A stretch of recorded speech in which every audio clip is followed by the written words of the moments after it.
From bureaus worldwide, this is FSN. Thanks very much, Catherine. It's been a quiet old day, hasn't it? Very quiet indeed. Welcome back to the most listened to independent radio show in Europe. It's your Richie Allen Show. Of course, I was being ironic. It's not been quiet at all. Lots to get through in a very short space of time. This is Thursday's Richie Allen Show. You're very welcome to it. It's the Richie Allen Show.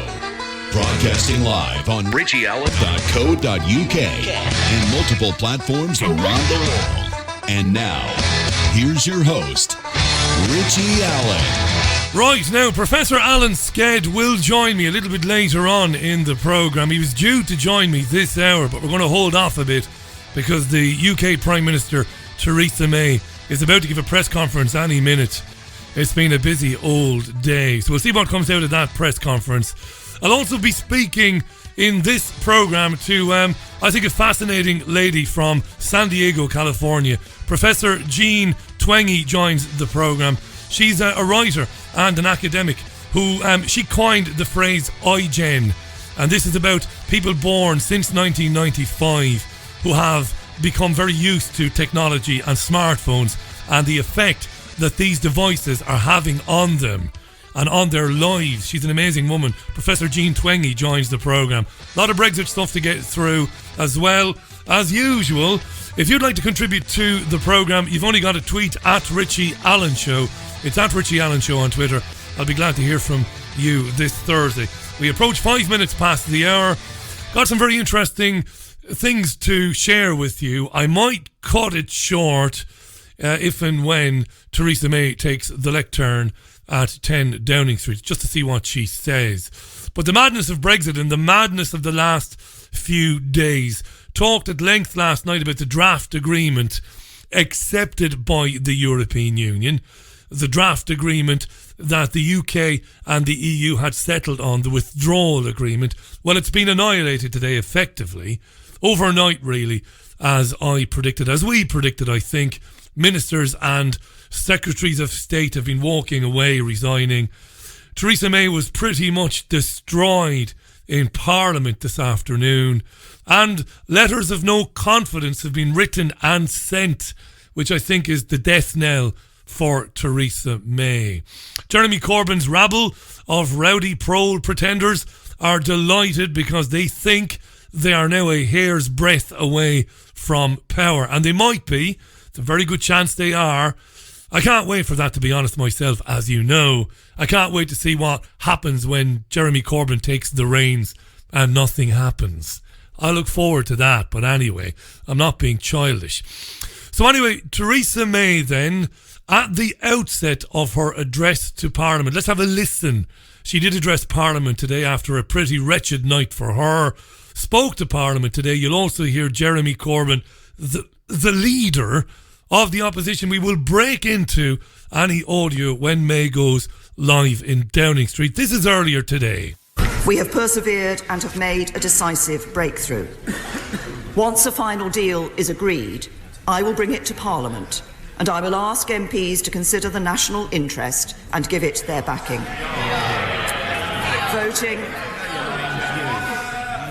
Voting against a deal would take us all back to square one. It would mean more uncertainty, more division, and a failure to deliver on the decision of the British people that we should leave the EU. If we get behind a deal, we can bring our country back together and seize the opportunities that lie ahead. And, Mr. Speaker, the British people want us to get this done and to get on with addressing the other issues they care about. Creating more good jobs in every part of the UK, doing more to help families with the cost of living, helping our NHS to provide first-class care and our schools to give every child a great start in life, and focusing every ounce of our energy on building a brighter future for our country. So, Mr. Speaker, the choice is clear. We can choose to leave with no deal, we can risk no Brexit at all, or we can choose...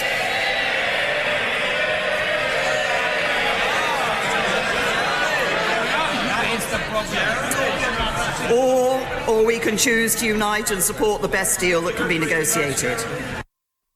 Jeremy The Corbyn. government simply cannot put to Parliament this half-baked deal that both the Brexit Secretary and his predecessor have rejected. No deal is not a real option, and the government has not seriously prepared for it. Right, now all of this came after Dominic Raab, the Brexit Secretary who took over from David Davis. Dominic Raab fell on his sword and quit his post. Here he is speaking to Sky News, explaining why. It's always a team effort, and I've got no criticism to make of any of our brilliant civil servants that have been involved. Ultimately, it comes down to the political leadership that we've got, and I've got huge respect for the Prime Minister. And in fairness, she's always given me the opportunity to feed in my advice very candidly. So I'm not actually complaining about the process. But when push comes to shove, at this historic juncture for the country, on such a big decision, we've got to get it right. For the reasons I've given, I think this would be a terrible deal for the United Kingdom, and I would urge the Prime Minister and the Cabinet to think again. The reality is we all need to keep our promises, and as Conservatives, in our manifesto, we made a very clear commitment to exit the single market and the customs union. And I think as well as being good for the long-term health of this country economically, it would be devastating for us to row back on that commitment. We need to keep our promises, and I'm confident this Prime Minister can do it, but I think we need to change course. Yeah, you have to have some sense of irony there. Raab is resigning because the deal doesn't deliver on what was promised, yet Raab had some part to play in the negotiation of the deal. Yeah, I know, it's mad, I tell you. 'Tis mad. Still waiting to hear from Theresa May. 1,000 to 1 she'll quit today. I don't think she will, but 1,000 to 1, right? You're not having a pound with me. I don't have £1,000 to give anybody. That was Dominic Raab. Old Raab there. Now Michael Gove, squirrely little Michael Gove, Penfold himself, apparently he's been offered the position of Brexit Secretary. But Gove said, allegedly, this is all hearsay, well, I'll take it, Theresa, so long as we renegotiate certain aspects of this deal. I don't know what to believe. As for Theresa May's future, well, a Sky News reporter has suggested in the last 10 minutes the number of letters calling for a confidence vote in Theresa May has hit 48. That's the required number for a vote of no confidence to be called. Amazing scenes in the House earlier on when Jacob Rees-Mogg, terminological inexactitude, darling, stood up and asked the Prime Minister should he write to the member for Altrincham and Sale West. You could hear the intake of breath. What was he saying? Well, he was basically saying to her face, shall I start the coup against you, Theresa? He was talking, of course, about Graham Brady, MP for Altrincham and Sale West, just around the corner from me, because he's the chairman of the 1922 committee. Anywho, all the letters are in. They're in. Rees-Mogg's is anyway. Here was Rees-Mogg speaking earlier on to the media, explaining why his knives are sharpened. What we need is a leader who will say to the European Union, it is impossible to divide up the United Kingdom. It is impossible to agree to a situation where we have a perpetual customs union. It is impossible to pay £39 billion of taxpayers' money for a few promises, which was meant to be £39 billion for an implementation of a deal. And it is impossible for us to allow the continuing jurisdiction of the European Court of Justice. That the problem is that the negotiations have given away on all the key points. Pretty much. Regardless of what you think of him or the Conservative Party, that's pretty much true. Well, Andrea Jenkins is an MP and a committed Brexiteer, and she thinks there could be a new leader in 3 weeks. Not a leadership contest, not getting rid of Theresa May, but actually a new leader within 3 weeks. Such is the way the process has been streamlined by recent legislation within the Conservative Party, right? May could be gone in a few days' time.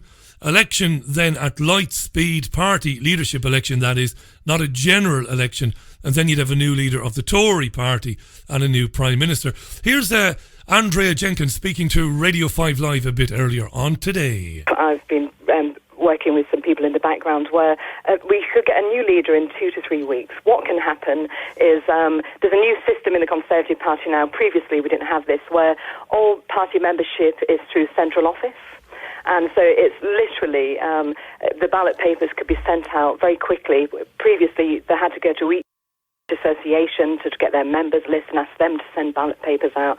So what could happen then? There could be the hustings in Parliament 1 week to get it down to 2 people. This is if it isn't a coronation. And then the following week it can be, 3 or 4 hustings around the country. So a group of politicians get to pick the next Prime Minister, not the people of Britain that you talk so fondly about wanting sovereignty. No, well, at the end of the day, look at Labour with Gordon Brown.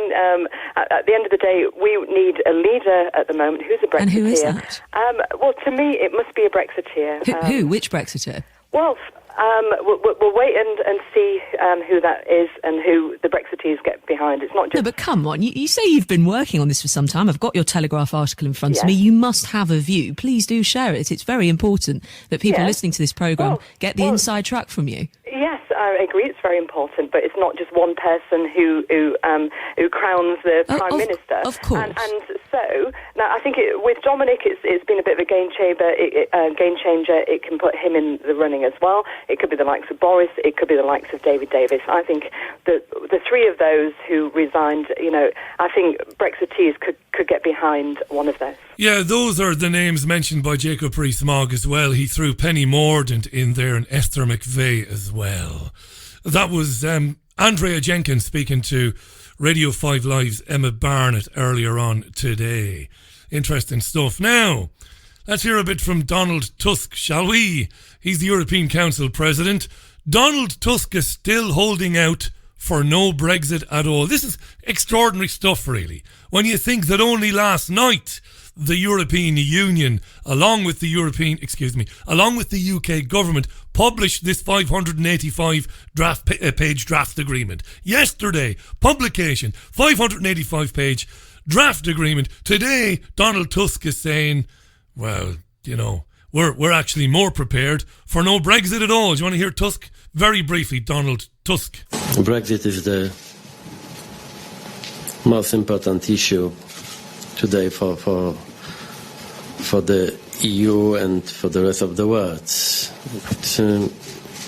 It is not for me to comment on the latest developments in London. All I can say is that the EU is prepared for a final deal with the United Kingdom in November. We are also prepared for a no-deal scenario. But of course we are best prepared for a no-Brexit scenario. We're best prepared for a no-Brexit scenario because I think the European Union is pretty confident that there won't be any Brexit at all. Now, what an amazing bit of timing. At 4:30 p.m. this afternoon, UK time, around about, 45 minutes before I came on air, after we heard from Donald Tusk, after we heard from dozens and dozens and dozens of politicians who say that May is dead in the water and her plan has no chance whatsoever, her agreement with the European Union has no chance whatsoever. What an amazing coincidence that Sky News had a flash poll telling us that now people are in favour of staying in the European Union and they want a second referendum. What a coincidence, Kay Burley. OK, thank you. Sky data poll just coming our way. We'll have more detail for you coming up shortly, but 54% of Britons now are against Brexit. Wow. And 55%, we're being told, would back a second referendum. Get away out of it. 54% of Britons now against Brexit, according to the latest Sky data poll. 55% backing a second EU referendum. Referendum. One of the great characteristics of a pathological lawyer is stuttering and stammering.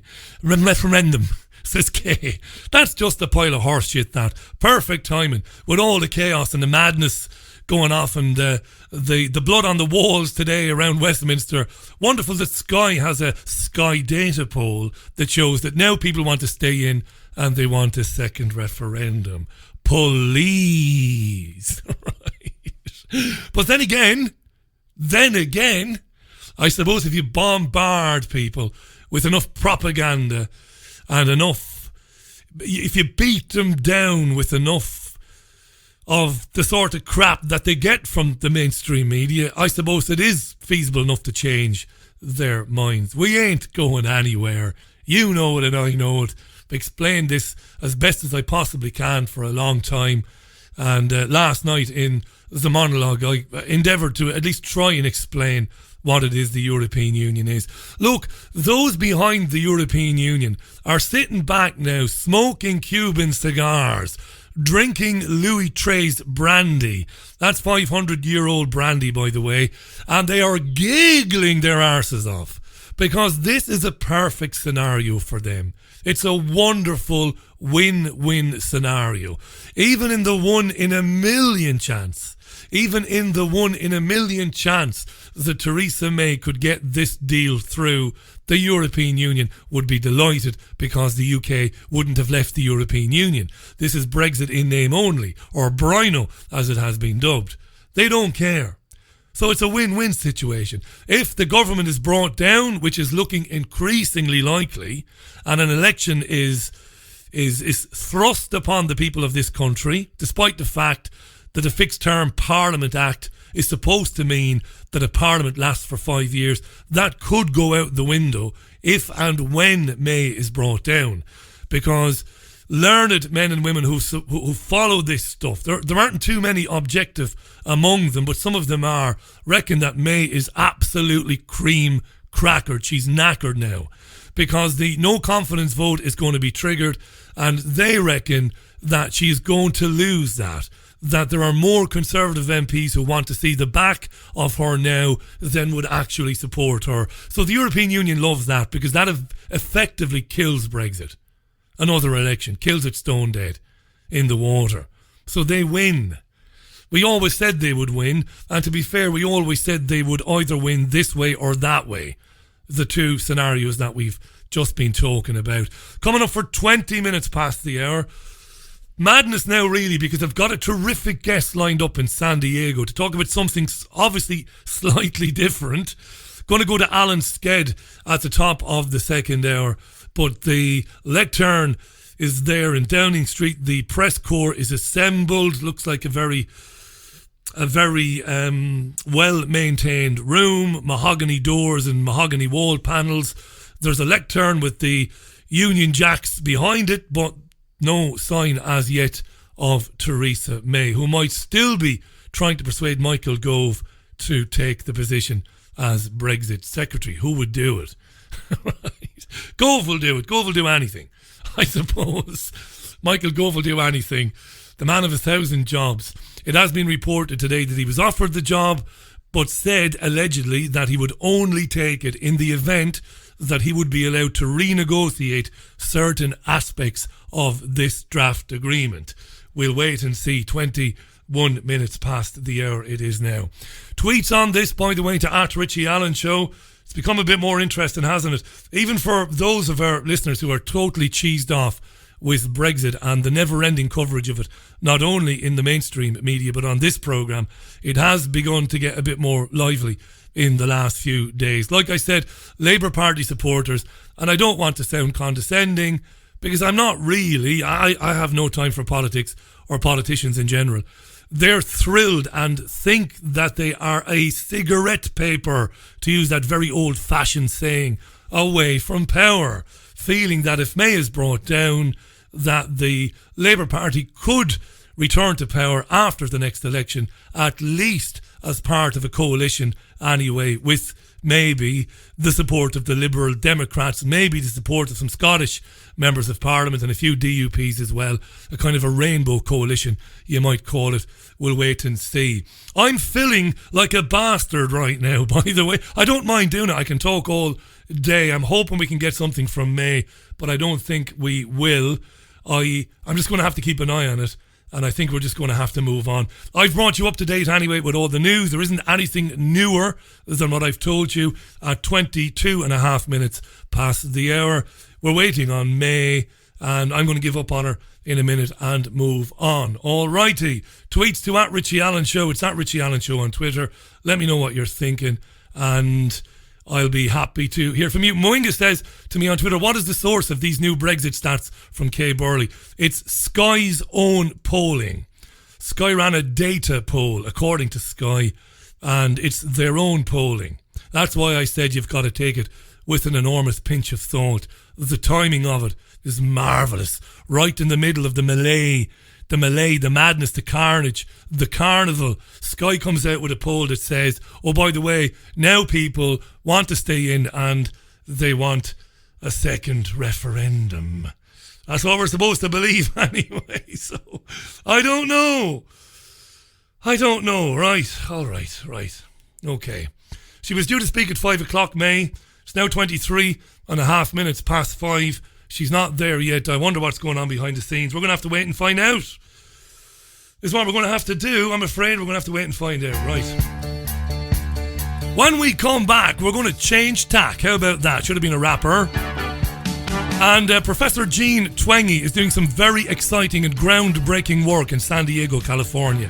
We're going to talk to her about that, and we'll pick Brexit up on the other side of it. How about that, eh? Saw this man at Old Trafford in the summer, one of the nights of my life. This is Billy Joel on the Richie Allen Show with My Life. Welcome to Thursday's programme. Great to be with you. Music from Billy Joel on the Richie Allen Show. It's exactly 25.5 minutes past the hour.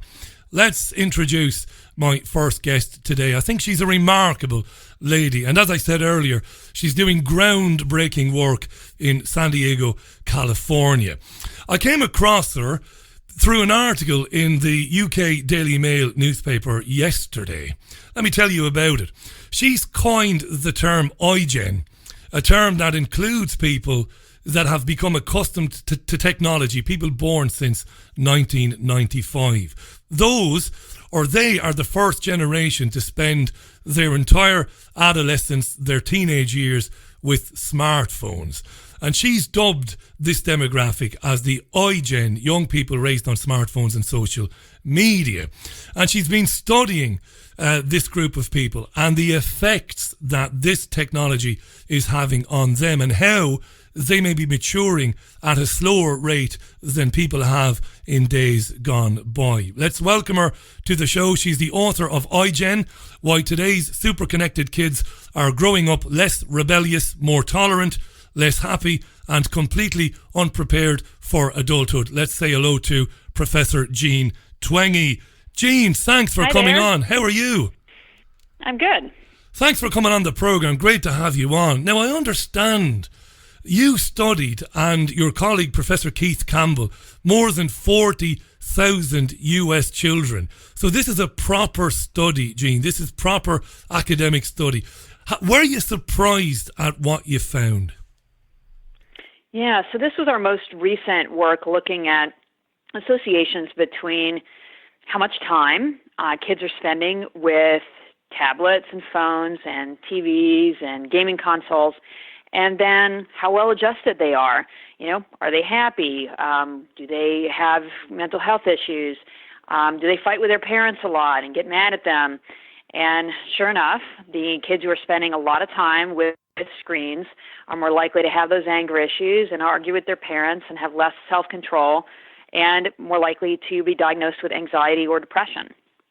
More likely to be diagnosed with anxiety or depression. These are very serious findings, Jean.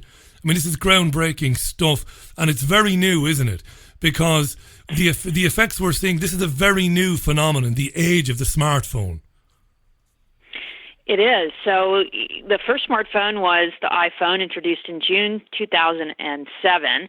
And by about 2012, just 5 years later, pretty much most people in the US and the UK had their own smartphone. So 5 years is a really, really fast adoption for technology, probably the fastest adoption of any technology in history. Yeah, that's right. And you're finding, through your work, Jean, you're finding that you really can't find an adolescent or, you know, an 8-year-old, 9-year-old, 10, 11-year-old that doesn't have access to these gadgets. They all have them, right? Pretty much. So the latest poll here in the U.S. found that 95% of teens have their own smartphone. And then, of course, you know, TV's always been around, and then gaming consoles and tablets, they're just everywhere. Why does this differ to TV? I mean, we would have been arguing. I'm 43, Gene, and in the mid to late 80s, I remember my mother screaming at me to get away from the television, and it was properly screaming at me. It was felt back then that we spent an inordinate amount of time in front of the TV. My generation was believed to spend 2 or 3 times more time watching TV than other generations. But it seems that these gadgets seem to be having more of an effect on the minds of young people than the telly did. Why is that? I'm fascinated by that. Yeah, so, kids and teens, on average, the average amount of TV that they've watched never really got that much beyond about 2 hours a day, and that's still a fair amount of time. But now, most surveys suggest that kids and teens, especially teens, are spending 8 or even 9 hours a day in front of screens. So if you include TV as well as the things they like even more, like tablets and phones, then it really adds up over the course of the day. So it's just an enormous amount of time. And what I think is important is it's not just that, they're spending time with screens. That may not even have so much of a direct effect, but that has a big effect on how much they're sleeping, how much they're playing outside, how much they're getting exercise, and how much they're seeing their friends and family face-to-face and having those true, actual face-to-face conversations. And this is affecting their development because we're able to look at, again, you and I are pretty similar in age, I think. We can look back at our generation when we went to high school. Well, boys anyway are obsessed with one thing and one thing only. Girls, number one, and finding somebody to buy us beers, number two. But we're finding that, and you talk about rebelliousness and all of that, you're finding that this generation is not inclined to want to couple with a member of the same or the opposite sex as early as we did. These are profound changes, Jean. Yeah, it's part of a bigger trend that, we have fewer children now. That's just how, birth rates have gone down in almost all Western countries. And when parents have fewer children, they tend to keep a closer eye on them and protect them more. And perhaps as a result, kids grow up more slowly. And that has some real advantages, like fewer, young teens having sex or drinking alcohol. But it also has some impacts in some other areas that are not quite as positive, such as they're less likely to go out of the house without their parents or get a driver's license or have a paid job. It just, in general, they have these independent experiences that prepare them for adulthood. This is incredible, isn't it? Because you can make an argument, and I think you are, through your work, making an argument. Professor Jean Twenge, by the way, live from San Diego. This is hugely important stuff. Are we finding, Jean, that they're less likely to be able to think for themselves? I don't want to sound like, bashing the generations that are coming behind us, but thinking for yourself and not allowing others to do your thinking for you. This is something that's being affected, I think, is it? It could be. We don't have great data on that. And, I do think you're right. This is not in terms of bashing anybody. It's just that the world is different now. And growing up now is just completely different from growing up in the 50s or growing up in the 1980s or even the 1990s. That it's just, a fundamentally different world now due to technology and due to some of these other trends. And that has meant, for a mix of good and bad things, that we have a generation that's just taking longer to grow up.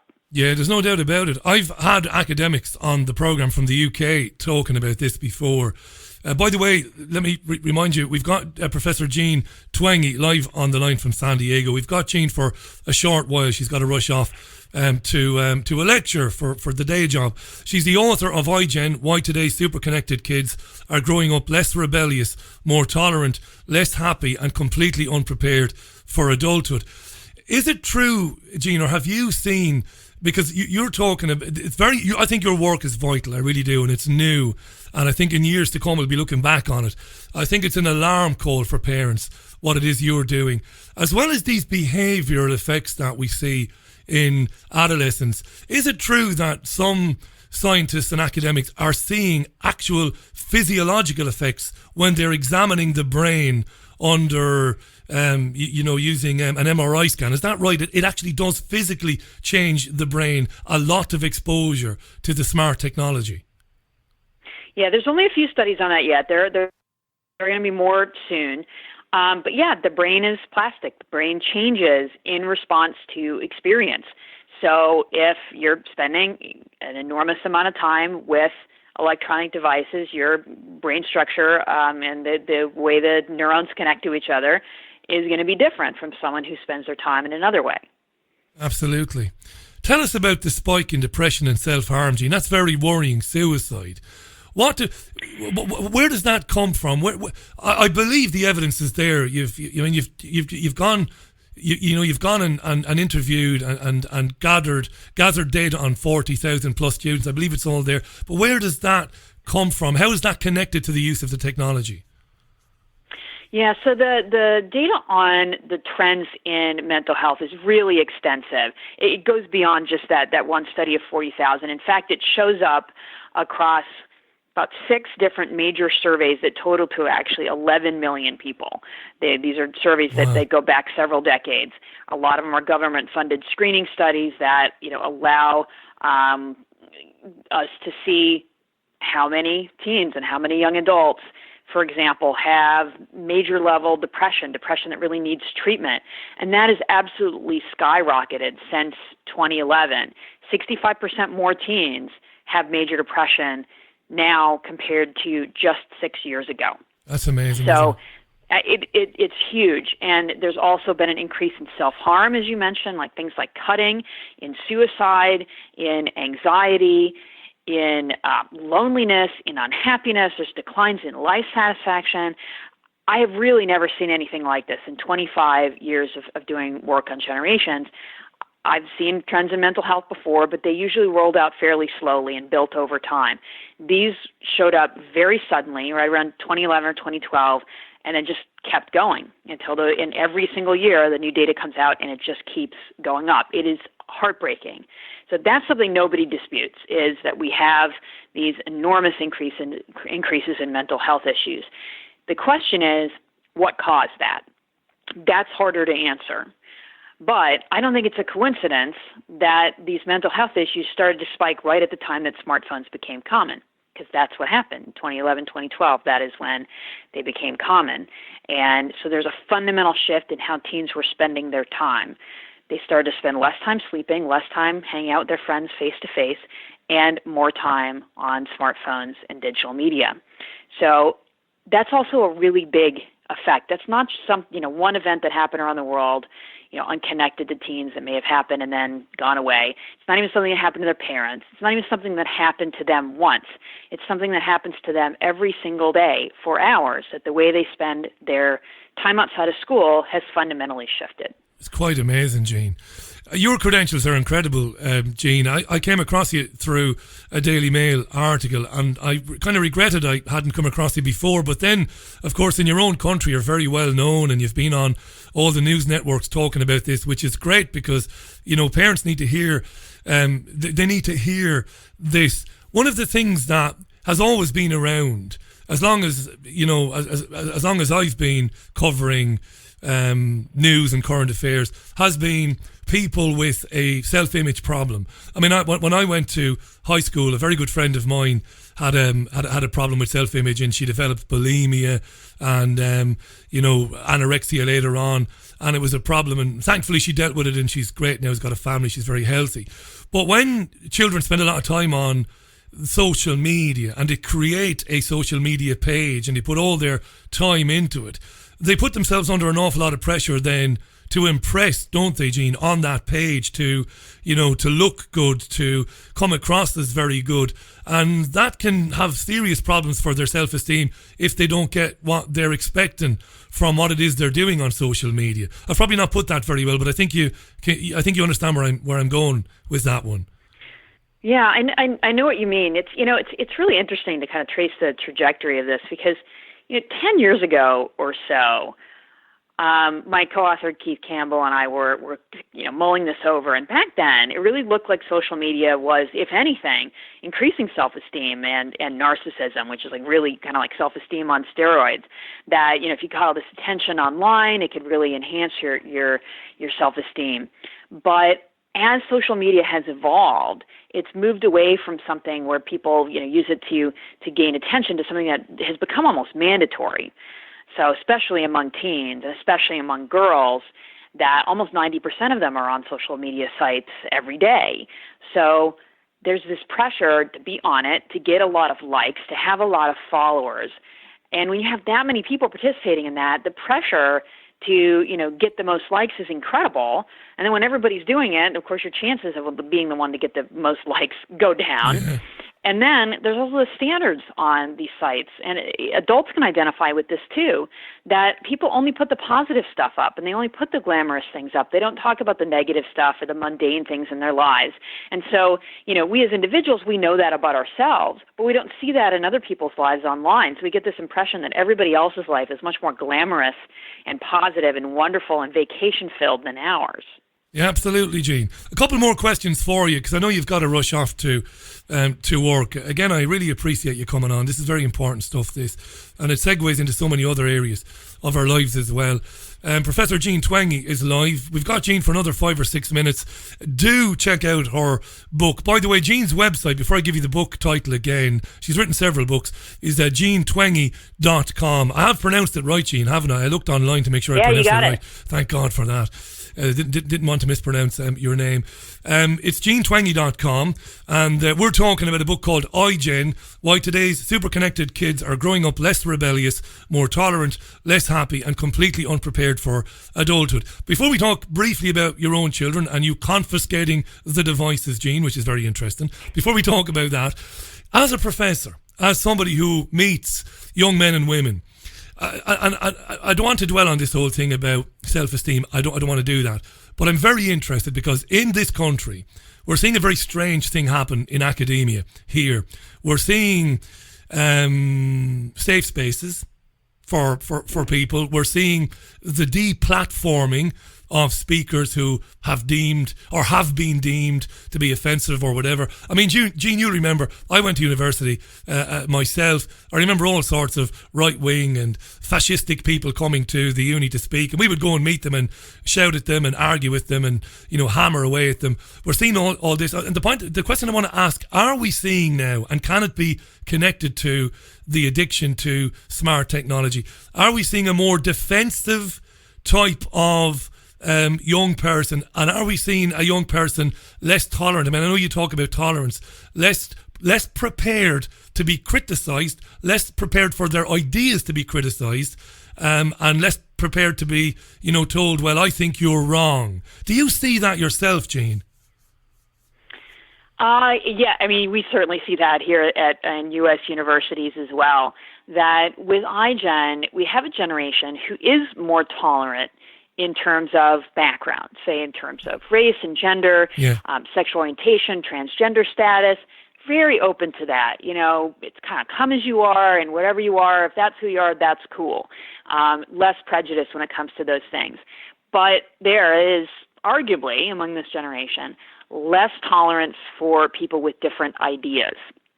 And that's what is happening on campuses both in the U.S. and the U.K. This idea of, we can't have this speaker come, that we want to disinvite them, that if they do come, we're going to shut them down and not let them speak, or we're going to have a safe space, so in case somebody might feel offended. And the list of things that might offend someone has just grown and grown and grown, so that now many people are afraid that how can you have a university if you can't have an open discussion of ideas? And these are complicated issues. Obviously, there's things around the distinction some people want to make between free speech and hate speech, and is that a distinction or is that not? But certainly there's plenty of examples where this has been taken too far, where people who have legitimate disagreements seem to not be able to have those disagreements openly anymore. Yeah, these are interesting times. And just before we go, you practice certainly. And first of all, you're not preaching; it's just a figure of speech. You're not preaching at all. But so concerned are you that you've limited your own children's exposure to the devices. Jean, tell us about that. Yeah, so I've done a couple of these studies, including that more recent one of looking at the correlations between how kids spend their time and then whether or not they're happy and have mental health issues, self-control issues, anger issues, and so on. I was making the graph for one of those one day and just saw this hugely stark pattern that pretty much everything on a screen was linked to unhappiness, and everything that wasn't on a screen was linked to more happiness. And I shoved my desk chair back, got up, and took my kids' tablets and shoved them in the back of a dresser. And they've more or less never been seen since, because I realized that was the easiest way to at least cut back on the amount of time they were spending with screens if they didn't have their own device. So we're not a screen-free household. We still watch TV, and they occasionally use tablets. But after I put those away, my kids spent a lot more time playing outside, coming up with their own games, just doing other things. And it became a lot easier for us as a family to, say, transition from one thing to another. Of like, okay, it's time to go to Grandma's house now. And when you have your own tablet and you have to put it down to go to Grandma's house, you get tears and tantrums and outbursts. But if it's, okay, put the paper book down, or maybe you can stop playing your game and you're going to play it over at Grandma's, it's just more calm. It's a much more calm existence. Amazing that you see that they become more creative and more inventive and more imaginative the less time they're on the devices. Jean, it was a pleasure speaking to you. Thanks for giving us your time so early for you in the AM there. Really important work you're doing. I'm going to put a link on Twitter to where they can buy your book and also where they can find you online. Keep it up, Jean. Thanks for coming on. Lovely to meet you. Thanks so much. Appreciate it. Great to have you on. That was Professor Jean Twenge there, live from San Diego, talking about what I certainly think is one of the most important and pressing issues of the day, the effect that smart technology is having on youngsters. And Jean and her research partner studied over 40,000 adolescents and have come to the conclusion that they are maturing at a slower rate than in decades past. Less likely to have a driver's license, less likely to work in a paying job, less likely to go out on dates, less likely to have a few beers or to go out without their parents compared to teenagers way back. Not even way back when, 25, 30 years ago. And I did mention to her, it segues into other areas that we cover on this program, because this is one of the designs. This is one of the intended consequences of this technology, to turn people into automatons, inwardly looking, narcissistic people who spend all their time on these devices, who cloak themselves only with people whom agree with them, who, as Jean said, are happy to be seen to be tolerant of other races, ethnic minorities, people in same-sex relationships, but completely intolerant to anybody else that might have an opinion that they might disagree with. And the spike in this behaviour correlates with the mass rollout of these devices in 2010, 2011. It's incredible stuff. It really is. And it's not just affecting the behaviour of children. As she said, the brains are plastic. So it's actually physiologically manipulating the brain and the structure of it there. That was Professor Jean Twenge. iGen, why today's super connected kids are growing up less rebellious, more tolerant, less happy, and completely unprepared for adulthood. This is the Richie Allen Show, by the way. Now, Theresa May, the Prime Minister, has spoken at Downing Street, didn't resign. Never thought she would. I said there's always a possibility, but it's very unlikely. And I think she talked about Michael Gove, but then it seems that Gove is not going to take the Brexit secretary job because apparently he's doing such a great job with the environment. Of course he is. Michael Gove. Can we get a snippet of what May said to the BBC and Sky and Channel 4 and all the print press? I think we can have a little listen. Here's Theresa May. But I believe with every fibre of my being that the course I have set out is the right one for our country and all our people. From the very beginning, I have known what I wanted to deliver for the British people, to honour their vote in the referendum. Full control of our borders by bringing an end to the free movement of people once and for all. Full control of our money, so we decide ourselves how to spend it on priorities like our NHS. Full control of our laws by ending the jurisdiction of the European Court of Justice. These are in the massive United lies, Kingdom, massive lies. Getting us out of the common agricultural policy and common fisheries policy for good. That is exactly what this agreement will deliver. Free movement ended. Vast annual payments stopped. The jurisdiction of the ECJ over. Out of the CAP, out of the CFP. This is a Brexit that delivers on the priorities of the British people. No, it doesn't, of course. And there's no point in me reiterating again why it doesn't, because I'll only bore you to death. You'll keel over. You'll smash your head off your computer screen. You'll just turn into an narcoleptic if I tell you again. She then went on to talk a little bit about unity and why we need unity. May's running scared. She's gone over the heads of her own party now, knowing that the vote of no confidence is coming, and she's actually speaking directly to the British people. It's not going to make much of a difference. She's toast. Here she is speaking about unity. Have a listen. Yes, difficult and sometimes uncomfortable decisions have had to be made. I understand fully that there are some who are unhappy with those compromises. But this deal delivers what people voted for, and it is in the national interest. Bollocks. And we can only secure it if we unite behind the agreement reached in Cabinet yesterday. Good luck with that, love. If we do not move forward with that agreement, nobody can know for sure the consequences that will follow. We're all going to die. It would be to take a path of deep and grave uncertainty when the British people just want us to get on with it. They are looking to the Conservative Party to deliver. Yeah. Right. So that was the speech that was due to be delivered at 5 but didn't get delivered till about 25 minutes past 5. It's 9 minutes to the top of the hour. Professor Alan Sked will join me in a few minutes' time. Hopefully, swapped emails with Alan. He was due to come on in the first hour, but he wanted to see that press conference, so he said he'd join me round about just after 6. Hence the hasty rearrangement of guests there. I do this by myself, do you know that? Here's a little bit of virtue signalling for you now, but it's long overdue. There's no producer here. There's no editor. There's no booth with a producer doing stuff. It is me on my own. Get in there, my son. Self-praise is no praise. Sending yourself flowers again, Alan, are you? I am. I'll have a bottle of Prosecco, please, with my dozen roses. Nick Eardley, by the way, BBC journalist, is saying that not all of the European Research Group members of Parliament are sending no confidence letters.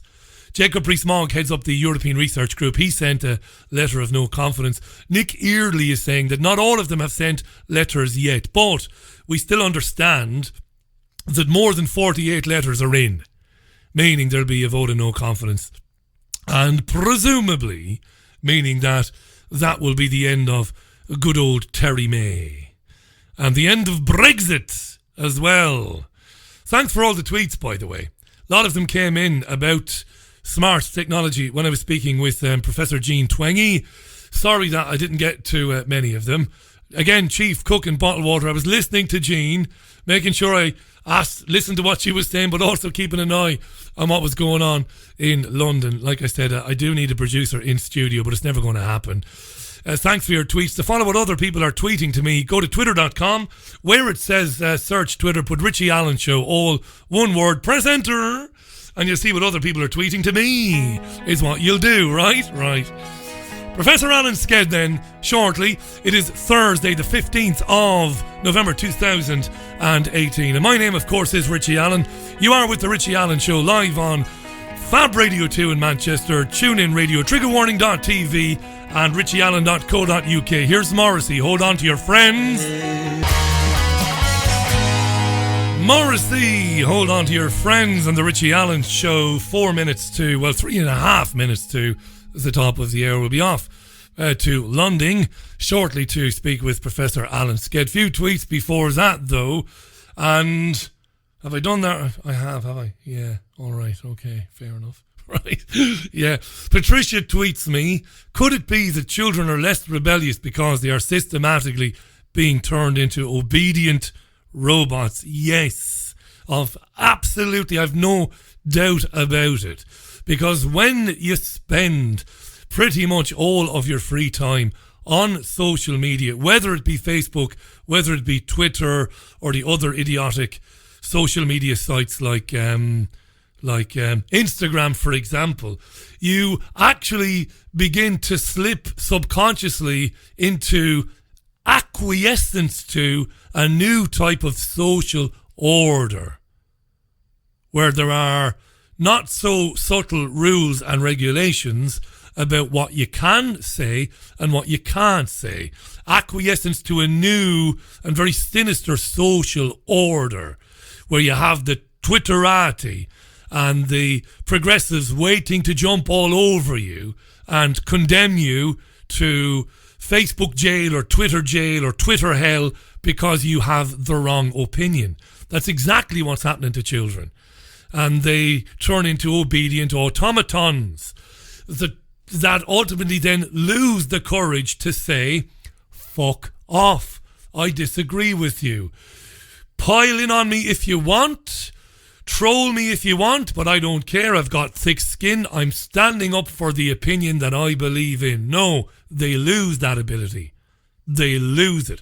And they lose it big time through their addiction to this technology. You can see it. They live in fear of being ganged up on by the Twitterati, the Twitter thought police, who have decreed what is the right thing to say and what is the wrong thing to say. Of course, you've got it in one, Patricia. You've nailed it. It's exactly right. Obedient robots, terrified of not saying the right thing. This is where virtue signalling came from. Subconsciously, the child absorbs what is acceptable and what isn't. And then the child begins to parrot the acceptable position. That's what the child does. It's amazing to watch. I see it. Some goon was tweeting out today that I'm a racist because I had Nick Collerstrom on the programme before. Several times, in fact. Most recently, he was talking about the Skripal bollocks. But in the past, Nick Collerstrom was on talking to me about why he doesn't believe that people were gassed at Auschwitz. Now, it doesn't matter to the progressive Twitterati that I argued with Nick Collerstrom, that I told him that I didn't agree with him. It doesn't matter. You can't speak to people like that anymore. And bizarrely, it doesn't matter that the BBC and Sky and Channel 4 and Fox over the years have spoken with Holocaust deniers. It doesn't matter. You're not allowed to speak to them anymore. It doesn't matter that I don't agree with him. This is the way it's going, you see. Right?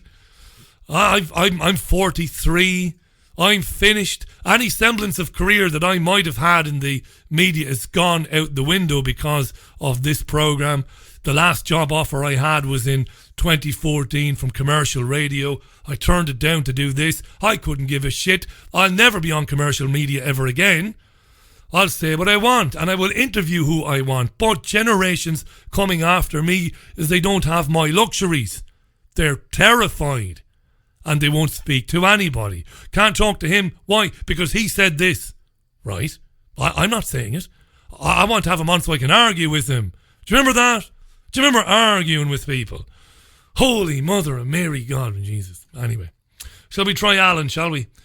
Let's get Alan on. Let's get his take on the madness of this Brexit calamity that we've been talking about. Keep those tweets coming in. It's at Richie Allen Show on Twitter. It is at Richie Allen Show on Twitter. Is that all right? All right, at Richie Allen Show on Twitter. Let's see if we can get Alan on the old dog and bone there. I don't know if he'll be there. Hoping he will be. Keep the tweets coming in. I will be reading out lots of them before the programme ends today, by the way. All right. Let's welcome back to the programme then the Professor Emeritus of International History at the London School of Economics and the man who founded cleanbrexit.com. I have a lot of time for him. It's Professor Alan Sked. Alan, welcome back. How are you? I'm very well. How are you? I'm very well, sir. Your head must be spinning. It's been a pretty busy old day. Did just a smidgen of you think, just a little bit of you think, that when Theresa May came out to face the cameras I don't know, half an hour ago or so, that she might be prepared to jack it all in. What did you think, Alan? Yes, the first couple of sentences of her speech I thought were going to lead on to a resignation, but then she came out fighting and delivering her usual thing about how she would see it all through. So we were stuck with her unless the Tory leadership election goes ahead and she loses. Is there a bit of delusion there, do you think? I mean, this, regardless of this kind of loosely put together statement last night that said she had cabinet support when she clearly didn't have the full support of the cabinet, but even if she did, it became apparent today, Alan, didn't it, at Parliament, that the House is going to overwhelmingly reject this draft agreement. Is May deluded? I think she is. I mean, she's in a kind of tunnel. She's got tunnel vision about what she's been doing for the last 2 years. And in her own mind, she's been beavering away, working very hard in the public and national interest, and she thinks she's got the only deal possible. And she believes that, once she fleshes out the political statement about the future, which she hopes to agree with, to get an agreement with the EU on in November, next week, then she'll be able to sell the whole package to the House of Commons by really just threatening them that there's no alternative.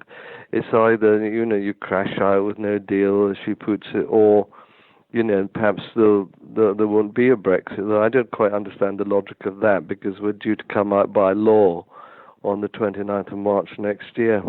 What's going to happen now, Alan? You've been following the ins and outs of this since it began, since we joined the European Union. No man is better qualified, in my opinion, to talk about this. It's inevitable Parliament is going to defeat it. It's inevitable that there will be a vote of no confidence in Theresa May. Where's this going to end up, Alan? It's difficult to tell, because if she goes in front of Parliament and makes acceptance of the deal a vote of confidence, then a lot of Tories may fall into line. But before she gets to that stage, I think it's looking increasingly likely that there will be a leadership election. If she wins that, if she survives, then she'll be in a stronger position. But as you say, that the House of Commons, I don't think, is in any mood to accept her deal, because Brexiteers, Remainers, the main opposition parties are all against it. And so if she can't get it through, even in a vote of confidence, then, especially in a vote of confidence, she would have to resign. That wouldn't, I think, bring about a general election because of the Fixed Parliament Act, but there would be certainly a huge clamour for one. But my hope is that there'll be a leadership election, she'll be defeated, and perhaps a Brexiteer could take over. Yeah. What about the... I mean, before we talk about what the European Union is doing and comments made by Donald Tusk today, do you want to, as briefly as you can, not to put any pressure on you at all, but as simply as you can, explain in your opinion, Alan, what is wrong with this draft deal? Why is it all wrong? Well, it's wrong for a number of reasons. The main thing is that she's paying... Well, and let's take it on turn. She's paying $39 billion in return for nothing. I mean, she's not, according to the famous House of Lords analysis and report, there is no legal obligation whatsoever on the part of this country to pay a penny to the EU when we leave, but she's offered them $39 billion. And then if we stay in for a transition period or the period of this backstop, there'll be another 12 or 15 billion a year for another few years, and it could go on quite endlessly. So we're paying umpteen billions, scores of billions to Europe, which could be spent here on health service, roads, tax reductions, whatever you want to do. But I mean, that's billions and billions of taxpayers' money that could be spent on ordinary people in Britain instead of giving it to bureaucrats in Brussels. I mean, 39 billion, the minimum, represents £1,000 each for every working person in this country. So I don't see why we should give that away. Secondly, it means that she's negotiated a situation where we stay in a customs union. That means we can't negotiate trade deals with other countries, which is what a lot of Brexiteers wanted. And it'll be impossible because the text says that, we have to stick to EU tariffs and we can't offer tariffs below those of the EU. Well, that means really no trade deals.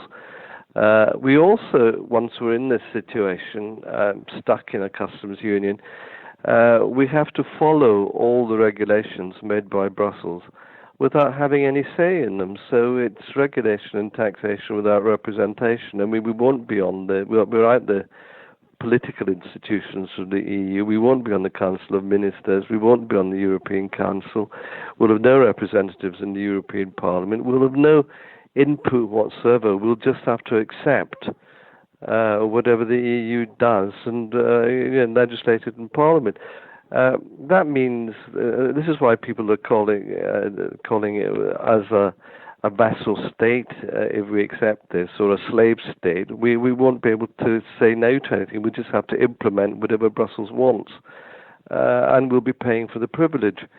And there's no way out of it. This is the final and the most fatal flaw of all, is that we can't get out of it. Any contract that you make in the real world, there's always a let-out clause that, you can get out, you can give notice, and you can say, no, we're not continuing this. It might mean paying back some money or whatever, but you cannot force people to stay forever in a contract. But this one is, so designed, and she's accepted it, that if we want to get out, we can't. There's no unilateral way of exiting. We have to get the permission of the European Union to stop being in this servile position of accepting rules. So it means we give up our sovereignty, in fact. So we're paying a huge sum of money, we're accepting all these rules without any sort of political representation, we're giving up our sovereignty, and then Northern Ireland is going to be treated differently despite all the promises she made to the Ulster Unionists. And of course, that could have implications on the sustainability of the union in Northern Ireland, but it's also upsetting the Scottish nationalists who say that if Northern Ireland can stay inside the single market and customs union, why can't Scotland? Yeah. So there's a whole slew of reasons why this document is totally unacceptable. And I think one of the reasons, and you might agree, you might disagree with this, I've been pretty dismayed in the last couple of years, and I've watched it as carefully as anybody else, but a consensus has kind of grown up and has been kind of planted in people's minds, and I blame the media for this, but I also blame the mostly Remainer House of Parliament, because most MPs in the Houses of Parliament are Europhiles or want to stay in the European Union, but they have allowed an idea to become a fact, and it isn't a fact, and the idea is that a no deal is a catastrophe or a calamity for the country, and that's not right, Alan, is it? It's not right. No, it's a huge opportunity, and it would probably be an economic give us all sorts of economic advantages. For a start, if there's no deal, we don't have to pay that 39-40 billion to Brussels. That was supposed to be in return for implementing a deal. We haven't got a deal really. We've only got a withdrawal agreement, but the withdrawal agreement says we'll pay 39 billion anyway. Yeah. If there's no deal, then there's no 39 billion. It also means that we don't go on paying large sums of money every year, so we'll be saving 10 to 15 billion a year. We could also start dismantling the external EU tariffs, that is, the tariffs the EU put on food, clothing, agriculture. I mean, we could get cheaper food, cheaper clothing, cheaper all sorts of goods, because we could just dismantle the EU tariffs. Again, we wouldn't. We might have to suffer tariffs being put on imports from on our exports. But then the pound would probably go down by 10%. The tariffs are about 4%, so exporters would still be quids in. The pound, and although it's gone down a bit, it's still probably overvalued. So, I mean, I can't see what the calamity is going to be. We could immediately be in charge of our own trade. We could strike trade deals immediately with other countries. We wouldn't have to worry about European tariffs, so we could get rid of them. We could get rid of a whole slew of EU red tape and regulations, which would make life in business and commerce much easier. I mean, it's a total win-win situation. It is, Alan, and if I can interject, it is. If I can just interject there, to go along with that, the idea that European manufacturers of cars, of clothes, and of food would allow their governments hammer the UK is ridiculous. They would not, because the UK would just reciprocate. Isn't that right? Well, we didn't necessarily reciprocate. We could have, we could just say we're not going to have any tariffs at all. For example, like New Zealand or Australia's going in that direction, Singapore, and say that if we put tariffs on their goods, that merely means higher prices for British consumers. What would happen is that if French wines had to compete with much cheaper American or New Zealand or other wines, the wine industry in France would be under huge pressure. And of course, the same would be true of the car industry in Germany. Germany's, in the last quarter, the German economy has contracted by 0.2%. The Eurozone has gone down in growth to plus 0.2%. Britain is at plus 0.6%. So at the present moment, we're growing 3 times faster than the Eurozone. And if Italy's on the brink of a recession, Germany, if it stays in minus growth for another quarter, will be in recession for the first time in years. I think the Eurozone is heading for a huge crisis, and the sooner we're out, the better, because the European Commission has started an argument with Italy over the Italian budget. The Italian government is not paying any attention to it, and is going to be happy with the crisis, during which the whole Italian and German banking system might come under pressure, and the euro might not survive. So we're going to live in interesting times in Europe, and it may be that for all the huffing and puffing about what could happen in Britain after a no deal, the European economy will be in a much worse situation. Very interesting. The Greeks looked like they were going to go for Brexit, for want of a better word. Yes. They did. The Alexis Tsipras and Yanis Varoufakis asked the Greeks to reject the draconian terms of the European Union bailout, and the Greeks did as they were recommended, and they trusted their leadership, and then their leadership capitulated to the European Union. Yes, that's quite right. So why shouldn't we be worried that the Italians wouldn't do the very same thing? Why? Well, I think the Italians are different. They're not. People like Salvini and Di Maio are sort of Eurosceptic. And Italy basically isn't Greece. They can't really treat Italy like Greece, because Italy is a net contributor to the European Union. She has a balance of payments surplus, and she has a government that's already drawn up plans to introduce a parallel currency if there's a crisis. Her banking system or economy is just too big to fail in a sense, but on the other hand, it's too big to bail out.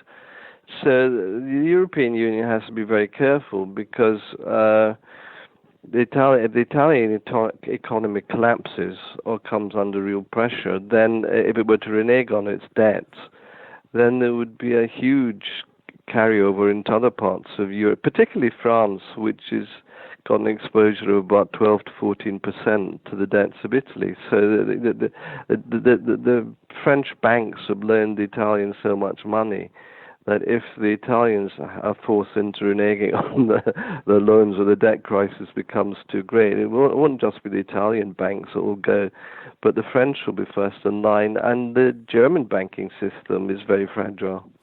Alan, thanks for staying with us. We've got just a few minutes left. By the way, folks, it's Professor Alan Sked, Professor of International History at London School of Economics Emeritus, and of course the founder of CleanBrexit.com. Just before we talked about Greece and Italy, you spoke in factual terms and not conjecture, factual terms about why the UK would benefit if it left, full stop, no deal, just got the bloody well hell out. Has the UK media worked, do you think, to keep that information away from the British people? Well, the BBC and Sky, for example, are enormously Europhile. I don't believe practically anything I hear on the BBC, or not much I believe in Sky either. They take the lead from the British Treasury under Hammond, who's an arch-Remainer Europhile and who bitterly regrets leaving, or Chancellor bitterly regrets leaving the EU, regrets the results of the referendum. And the Treasury has a system of economic models which it uses for forecasting, which is completely out of date. And, all the forecasts made when George Osborne was Chancellor and at the time of the referendum all turned out to be rubbish. We were told that there'd be 800,000 unemployed the day after the referendum, that house prices would crash, that the growth rate would sink by about 3 or 4%. Nothing like that happened. The economy is ticking along fine. We've got record employment, the lowest levels of unemployment in history. We can't find enough people to fill the jobs. As I say, the economy is growing in the last quarter 3 times as fast as the Eurozone. But they're still coming out with all these predictions of gloom, which the BBC is happy to magnify, and which Sky News magnifies as well. Alan, can I just interject there again? Can I just, excuse the interruption, can I just interject there? Yeah. Look, you mentioned these record employment figures. I've got to say, I've got to put my cards on the table as an old champagne socialist as I am. Alan, there are record numbers of people on the streets in the country, and there are record numbers of people using food banks, and a lot of these jobs are 0 hours contracts jobs. I don't think it's as rosy as the government maybe sometimes try and paint it to be. Go ahead. No, I mean, obviously there are social problems. I mean, it's not a perfect society. All I'm saying is that the compared to the picture painted by the Treasury, it's almost night and day. Yeah, which is fair enough, Alan. Alan, we've got about 60 seconds left. Again, thanks for your time today. I know you've been inundated with requests for your time today. Give us a quick prediction. Look into the old Mystic Meg crystal ball there.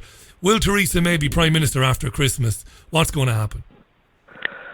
It doesn't look very likely, but it depends on the Conservative MPs, and I think it's now or never for the Conservative MPs to get rid of her.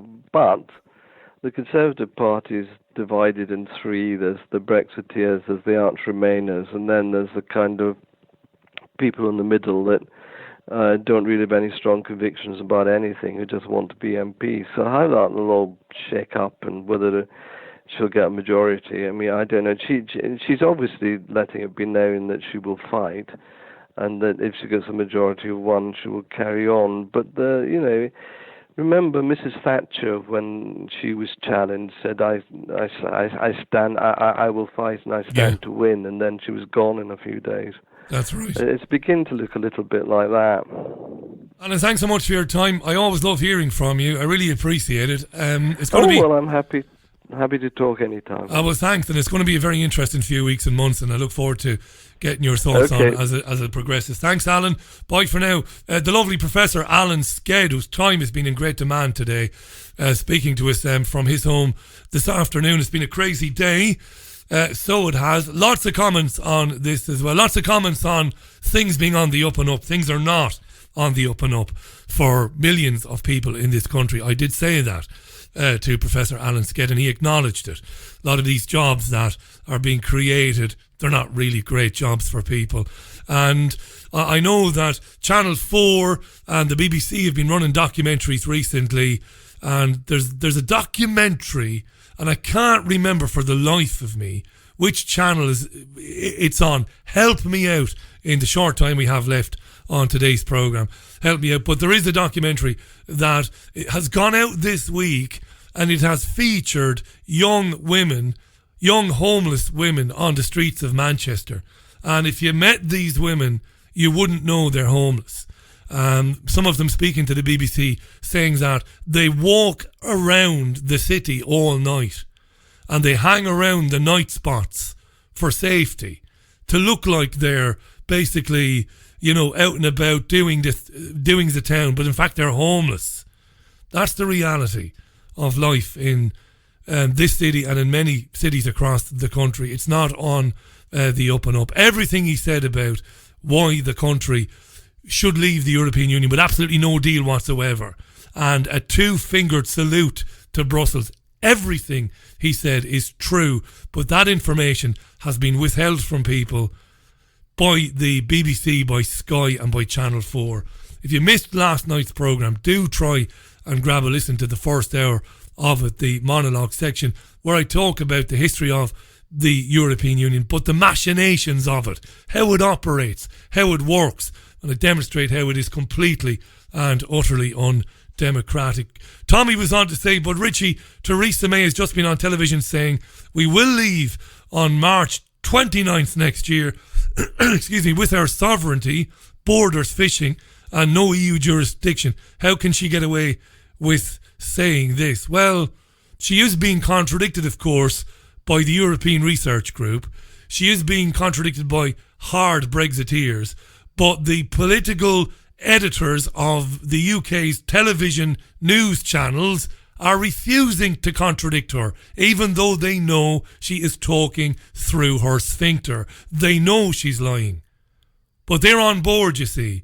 As Alan Sked just said, they're on board. The BBC, Sky, Channel 4 and ITN News. What do Robert Peston, Laura Kuenssberg... Nah, I'm not going down that road. I could do, but I won't. I was going to talk about arch-Zionists at the heart of the UK media, but I'm not going down that road because I've gone down that road before many times. And when you talk about that, people say, oh, well, you're a racist. I'm not. I'm a pragmatist and a realist. Look at the political commentators right across the BBC and Sky News. Arch-Zionists. Not all of them, but very many of them, I would argue. Moinga tweets, the media said Brexit will cause a lot of food banks and riots in the streets. Yes, a lot of media commentators have said that if we do leave, it'll impoverish the country and it will lead to civil disobedience and all of that old crap. These are the same people who said that if the referendum result was yes, we want to leave, there would be immediate financial Armageddon. But as Alan Sked said there to me a minute ago, that didn't materialise. We didn't have financial Armageddon as was promised by Gideon Osborne, the Evening Standard editor now, George Osborne, the pigeon fancier himself, said it would all go kaput if we voted to leave back in June of 2016. People did vote to leave and things didn't go tits up. Things were pretty bad, but they didn't get any worse, you know? Right. The Young and the Homeless by Stacey Dooley. That's the programme. That's the one that aired on the BBC this week. She was speaking to young women. Intelligent young women. Articulate young women who are homeless. Properly homeless, who wander around the streets at night and pretend to be out and about, revelling, because they are scared shitless of staying in one place lest they be abused, beaten up or worse. That's the reality of life in the UK today. And all of these jobs that Esther McVeigh, of course, former Work and Pension Secretary, she's gone. We don't know who's going to get that gig. All these new jobs, they're all 0 hours contracts jobs that, for the people who have to take those jobs, are terrible for them. Not knowing whether you'll have work next week or the week after, and working for minimum wage, which nobody can live on in this country in 2018. Listen, I've not been well today. The old voice is going. I'm still coughing. I still have this bastarding infection that I've had for weeks. I'm going to take my leave of you now. 90-minute programme today. It was a packed programme. Anyway, I make no apology for that. I'm going to be back with you live on Sunday morning at 11 a.m. UK time. Just before I go, though, lest I forget it, big shout out to my friend Joanne Boddington, who lives in Chorlton. How you doing, Joanne? Before I forget, let me remind you that Mark Windows, Sandy Adams and Piers Corbyn will be in Salford on Saturday. They will be in Salford this Saturday between 12 and 6. They will be at St. Sebastian's Centre, 1 Douglas Green in Salford, M66ES, St. Sebastian's Centre in Salford. Mark Windows, Sandy Adams and Piers Corbyn talking about the bigger picture, the global local agenda, explained brilliantly by Mark Windows, Piers Corbyn and Sandy Adams. To find out more about that, go to windowsontheworld.net now. Windowsontheworld.net. If you can get to Salford, they are in Lytham St Anne's, is that right? I think it is Lytham St Anne's on Sunday, so they're up this way this weekend. New Horizons, Lytham St Anne's on Sunday. For all the details, go to windowsontheworld.net. All right, and that's it from me. Thanks to Alan Sked, and thanks to Professor Jean Twenge for her thoughts in the first hour as well. Speak to you on Sunday. That's Sunday View, by the way, Sunday at 11. Look after yourselves and one another. Have a great weekend. Bye now.